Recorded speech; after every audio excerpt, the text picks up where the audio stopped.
Halo guys, di video kali ini saya ingin menjelaskan perbandingan antara perhiasan emas putih dibandingkan dengan perhiasan emas kuning. Mana yang lebih baik dan mana yang lebih menguntungkan untuk investasi. Bagaimana penjelasannya? Tonton sampai selesai.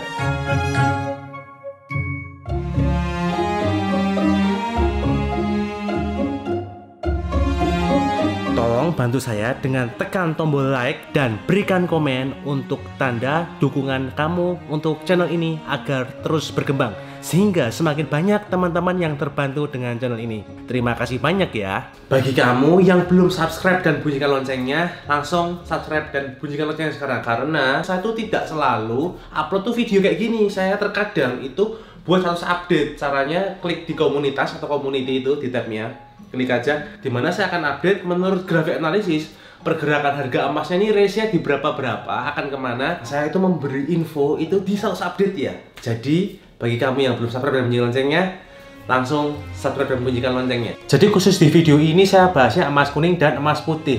Nah, bagi kamu yang belum tahu, warna emas itu kan kuning, gini tak, kuning. Itu kok bisa berubah tiba-tiba menjadi emas putih? Kok bisa? Hal itu dikarenakan emas kuning dengan emas putih itu memiliki komposisi yang berbeda, campuran logamnya berbeda, sehingga membuat warna emasnya itu juga berbeda karena campuran logamnya berbeda. Jadi salah satu logam yang membedakan kok emas putih dan emas kuning itu berbeda warnanya, salah satunya adalah rhodium. Jadi rhodium itu adalah salah satu logam yang ada di emas putih tapi tidak ada di emas kuning, guys. Selain itu, rhodium juga memiliki fungsi sebagai pelindung atau anti gores, dan rhodium ini mempunyai sifat membuat warnanya lebih mengkilat, lebih berkilau emas putihnya, guys. Nah, rhodium ini per gramnya itu lebih mahal dibandingkan dengan emas per gramnya.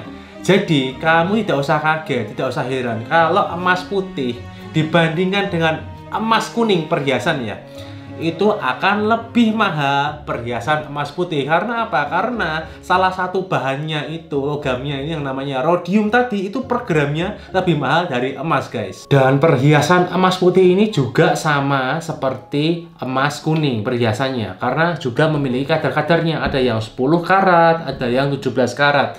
Jadi harganya ya sama, misalkan karatnya lebih tinggi, ya lebih mahal emas putihnya. Dan untuk harga buyback perhiasan emas putih itu yang 10 karat dan 17 karat sama potongannya, yaitu 10%. Itu adalah untuk harga potongan di toko yang fair, guys. Jadi bisa buat patokan untuk kamu kalau misalkan mencari perhiasan emas putih tapi dengan yang buyback bersahabat, itu yang fairnya 10%, guys, yang 10K dan 17K. Tapi seperti yang saya bilang, setiap toko emas mempunyai kebijakan yang berbeda. Jadi potongannya itu tidak selalu di angka itu, bisa lebih besar dari angka itu. Cuman untuk patokan yang rekomend itu jika dipotongnya cuma 10%, guys. Kalau untuk perhiasan emas kuning, potongan buybacknya setiap 10K, 17K, 23K itu bisa kamu cek di video saya yang ini, guys. Di sana lengkap saya jelaskan untuk tips-tipsnya untuk perhiasan emas part 1-nya. Dan untuk part 2-nya, untuk tips investasi perhiasan, jangan lupa tonton video yang ini juga, guys. Ini yang part 2-nya. Nah, nanti kalau kamu sudah tonton video saya yang ini dan 2 video saya yang tadi saya sebutkan, nanti link ada saya kasih di deskripsi. Nanti kamu tahu mana potongan yang paling ringan, buyback yang lebih bagus, sehingga kamu sudah tahu nanti kamu harus ambil yang mana kalau ingin untung paling maksimal, guys. Nah, kalau tujuannya adalah investasi, yaitu ingin profit gitu ya, berarti kita juga harus memikirkan biaya perawatan, biaya maintenance-nya. Jadi nggak cuma memikirkan ketika di depan. Jadi kamu tetap harus cari toko emas itu yang tepat. Jangan belanja di toko emas yang biaya maintenance-nya mahal, dikit-dikit kena ongkos atau biaya yang mahal. Karena apa? Karena kalau kamu salah dalam memilih toko emas, maka ketika kamu misalkan beli emas putih, itu ongkosnya itu semakin besar, guys. Karena apa? Karena tadi kan saya sudah bilang, emas putih ada kandungan logam yang bernama rhodium, dimana saya sudah sebut rhodium itu harganya lebih mahal dibandingkan emas per gramnya. Artinya dalam kamu memaintain perhiasan emas putih kamu, itu ongkosnya lebih mahal karena obatnya adalah rhodium untuk membuat emas putihmu tadi mengkilat kembali. Dan rhodium ini harganya juga naik terus seperti emas. Dia adalah logam yang sangat mulia. Dan nantinya kalau kamu beri perhiasan emas putih akan semakin mahal lagi, karena rhodium ini lagi mahal-mahalnya guys, dan akan lebih mahal nantinya. Dan yang perlu kamu ketahui adalah banyak toko yang menjual emas putih perhiasannya itu bukan benar-benar emas putih guys, tapi emas kuning yang dilapisi atau dikrom dengan emas putih gitu. Dan kamu juga harus perlu tahu, di luar sana banyak toko yang sebenarnya itu menjualnya adalah emas kuning tapi disepuh dengan emas putih. Jadi itu tidak permanen. Jadi kamu harus tahu bahwa emas putih itu bukan cuma emas kuning yang disepuh menjadi putih, tetapi dari bahannya atau secara bahannya itu sudah putih. Jadi warna putih tadi bukan menjadi putih karena dikrom ya guys. Jadi misalkan ada beberapa orang yang bosen dengan emas kuningnya, misalkan, oh duh bosen nih, bisa sebenarnya minta ke toko emas untuk disepuh menjadi putih guys. Tapi itu tidak permanen, nantinya juga akan berubah menjadi kuning kembali. Karena apa? Bahan dasarnya ya memang kuning.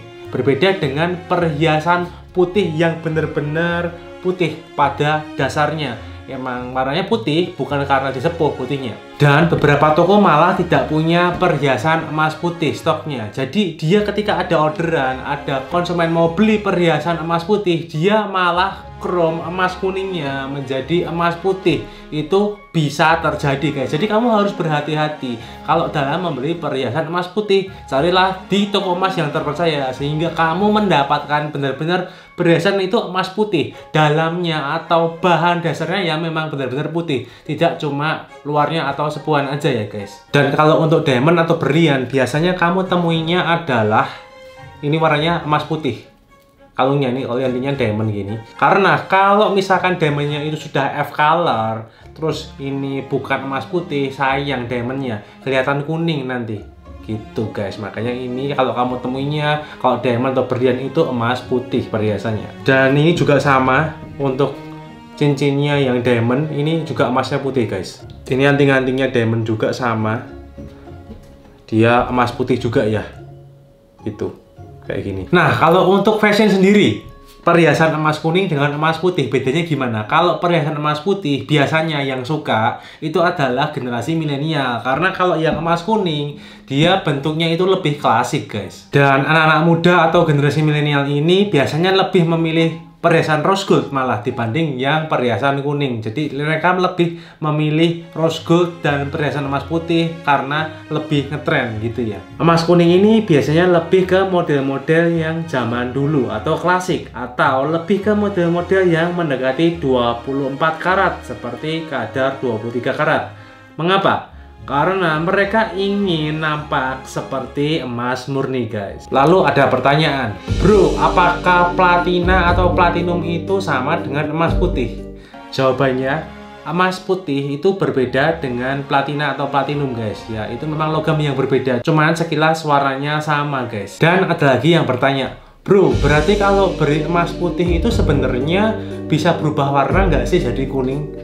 Jawabannya tergantung kamu belinya di toko yang kayak apa. Kalau toko tadi itu cuma jual emas putihnya adalah emas putih yang tidak benar-benar emas putih, ya akan berubah warna di beberapa bulan setelah kamu beli guys. Tapi kalau misalkan kamu belinya yang bener-bener bahan dasar emas putih, ya tidak berubah warnanya. Jadi yang paling penting adalah pastikan kamu itu beli emas putih. Misalkan mau pengen beli emas putih, ya belinya bukan yang hanya lapisan aja, tapi ya emang emas putih yang bener-bener bahan dasarnya emas putih guys.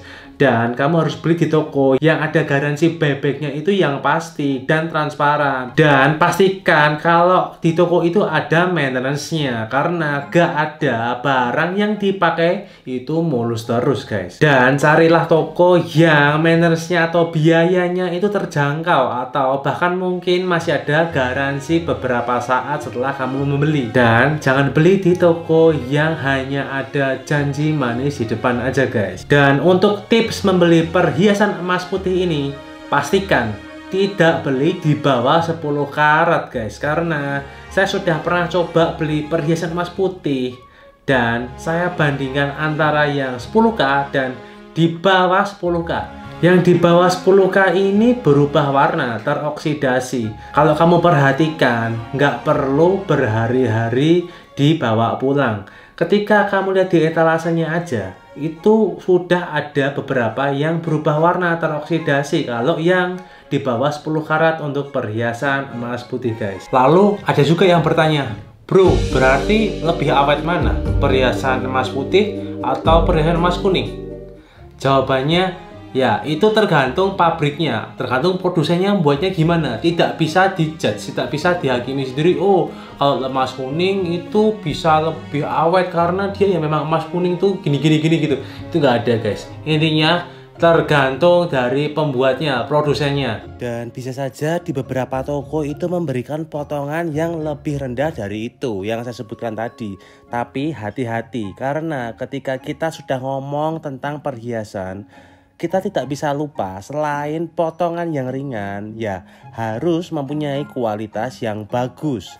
Jangan-jangan perhiasan yang iklannya ini potongannya sangat ringan atau harganya murah sekali itu tidak menggunakan rhodium atau tidak menggunakan obat yang berkualitas. Jadi perhiasan emas putihnya itu menjadi tidak berkilau. Kualitas perhiasan itu juga dipengaruhi oleh obatnya, karena tiap masing-masing jenis obat untuk perhiasan emas putih ini memiliki komponen yang berbeda-beda. Ada yang rhodiumnya sangat sedikit, ada yang rhodiumnya banyak. Makin sedikit kandungan rhodiumnya, makin tidak berkilau. Jadi ketika sudah membahas buyback perhiasan emas tadi, Anda juga harus memikirkan kualitasnya. Jangan sampai termakan iklan atau kata orang yang bilang murah sekali perhiasan emas putihnya misal.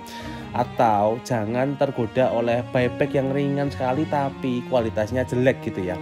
Cek dulu apakah masuk akal atau tidak harganya. Karena rhodium itu harganya sudah naik banyak. Jadi kalian harus lebih waspada dengan harga-harga yang terlalu murah. Apakah ini menggunakan obat yang baik? Karena orang biasanya ini memakai perhiasan karena ya ingin tampil lebih indah. Kalau tidak berkilau ya tidak seindah yang kualitas sesungguhnya, ya buat apa? Jadi kualitas dari perhiasan emas putih yang kamu beli ini tergantung dari produsennya atau di mana tempat kamu beli. Dan apakah toko itu bisa memaintain nantinya ketika kamu sudah beli, atau bagaimana after sales service-nya? Apakah bisa bagus? Itu harus diperhatikan juga, guys. Bagi kamu yang ada pertanyaan langsung komen aja, nanti akan saya jawab atau saya buat di video berikutnya. Thank you for watching and see you in the next video.